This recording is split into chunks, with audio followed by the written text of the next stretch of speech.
पिछले कई दिनों से हम एक बहुत महत्वपूर्ण विषय पर बात कर रहे थे कि प्रदेश आर्थिक स्थिति से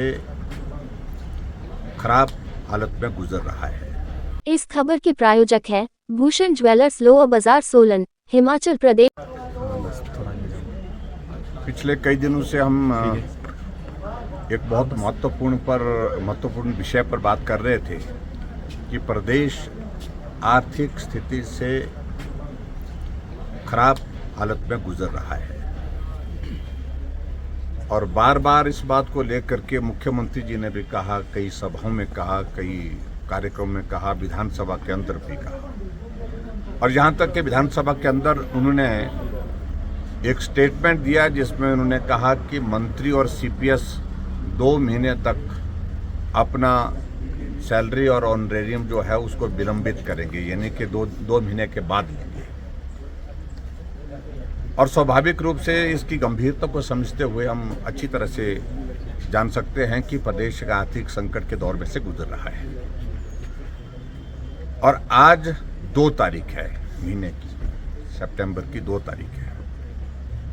सैलरी 1 तारीख को ही कर्मचारियों को और पेंशनर्स को पेंशन मिल जाती है, लेकिन बहुत लंबे समय, मुझे याद नहीं पहले कब ऐसा हुआ है, जबकि 2 तारीख होने के बावजूद भी अभी तक कर्मचारियों को सैलरी नहीं मिल पाई और जो पेंशनर्स हैं, पेंशनर्स को पेंशन नहीं मिल पाई। इसका मतलब क्या है कि जो हम कह रहे थे कि वो बात सत्य है कि प्रदेश में आर्थिक स्थिति खराब होने की वजह से हिमाचल दिवालियापन की ओर बढ़ता जा रहा है।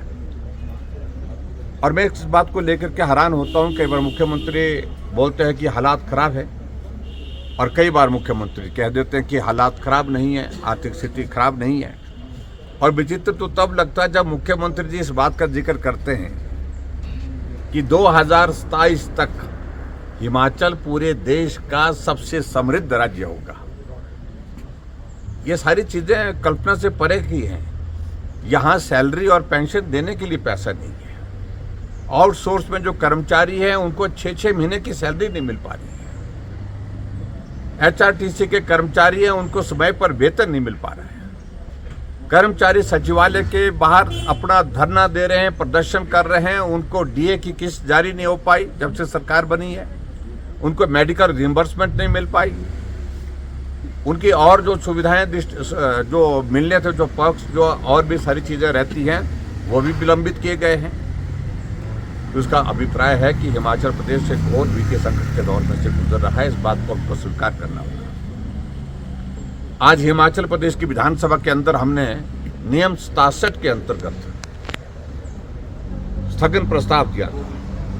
ये हालात हिमाचल के लिए अच्छे नहीं है, इस पर चर्चा होनी चाहिए। जब कर्मचारियों को आप 2 तारीख होने के बावजूद सैलरी नहीं दे पा रहे हैं और पेंशनर को पेंशन नहीं दे पा रहे हैं, तो तुरंत चर्चा होनी चाहिए सारे विषयों को रोक करके। लेकिन उसके बावजूद भी चर्चा नहीं दी गई।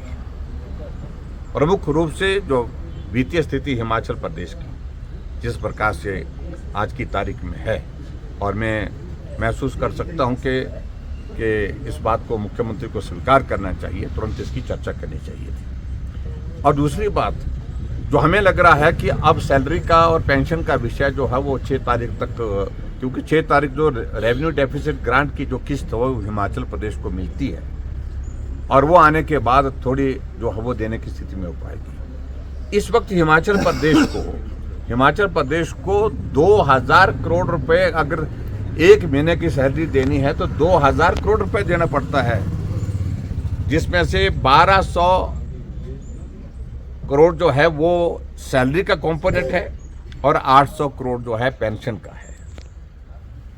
लेकिन हिमाचल प्रदेश में जो ट्रेजरी की हालत है वो सिर्फ ज़्यादा से ज़्यादा 750 करोड़ रुपए का ओवरड्राफ्ट कर सकता है। इसके ज़्यादा उसकी लिमिट जो है वो नहीं कर सकते, उससे ज़्यादा नहीं कर सकते, उससे बढ़ा नहीं सकते। और हिमाचल प्रदेश जो लोन हिमाचल प्रदेश उठा सकता है, लोन की लिमिट को ऑलरेडी एग्जॉस्ट कर चुका है।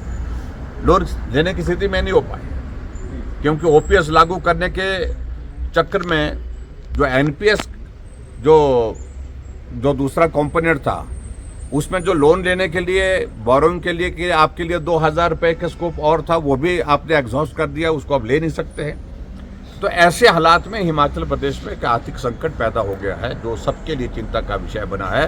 कर्मचारी और पेंशनर्स के लिए बहुत बड़ी संकट है। स्कूल के बच्चों को फी देनी है, EMI कटती है, हर महीने की कटती है, सैलरी नहीं आई तो कहाँ से कटेगी, और उनके रोज़मर्रा के जो खर्चे जो प्लान होता है हर महीने का एक कर्मचारी का, क्योंकि सैलरी आती है तो उसमें से जो पैसा कटता है उसी से सारा उनका चलता है। तो सारा का सारा कर्मचारी वर्ग जो इस वक्त जो है बहुत परेशानी के दौर में से गुजर रहा है। और इस हालात में हमने उचित समझा कि विधानसभा के अंदर जो बात कहनी थी वहाँ तो कही, वहाँ हमें आज बात करने का अवसर प्राप्त नहीं हो पाया क्योंकि स्पीकर महोदय जी नाराज हुए पड़े हैं। और इस कदर नाराज हुए पड़े हैं कि विधानसभा के अंदर नियम 67 पर हमने जो चर्चा उसको भी इजाज़त नहीं दी, उसको उन्होंने रिजेक्ट कर दिए। बाद में हमने सुना, और उसके साथ साथ में जो पहले हमने जो उनके बारे में एक विषय लाया था कि विधानसभा का अध्यक्ष निष्पक्ष होकर के काम नहीं कर रहा है और जिस तरह की टिप्पणियां कर रहा है, ये हिमाचल के इतिहास में आज से पहले कभी भी विधानसभा के अध्यक्ष ने बाहर नहीं किया। आज से पहले जितने भी अध्यक्ष रहे और शायद देश के जितने भी विधानसभा के अध्यक्ष रहे, किसी ने इस तरह की टिप्पणियां नहीं की हैं जिस प्रकार से उन्होंने टिप्पणी की है। उस पर हमने आज जो है नियम के मुताबिक सेक्रेटरी विधानसभा को प्रस्ताव दिया है विधायक दल की ओर से, और हमने कहा कि हमारा विश्वास इस अध्यक्ष वर्तमान अध्यक्ष के प्रति नहीं है, इनको हटाया जाए। और मुझे मालूम नहीं आगे क्या कार्रवाई इसमें होती है, लेकिन हमने उनके हटाने की मांग की। और sir financial bank Bhushan jewellers Solan, प्रदेश और देश भर में जाना पहचाना नाम। भूषण ज्वेलर्स लोअर बाजार सोलन, हिमाचल प्रदेश। उच्च गुणवत्ता की ज्वेलरी के लिए आप हमें हमारे द्वारा दिए गए नंबर्स पर संपर्क कर सकते हैं। आपका विश्वास ही हमारी पहचान है।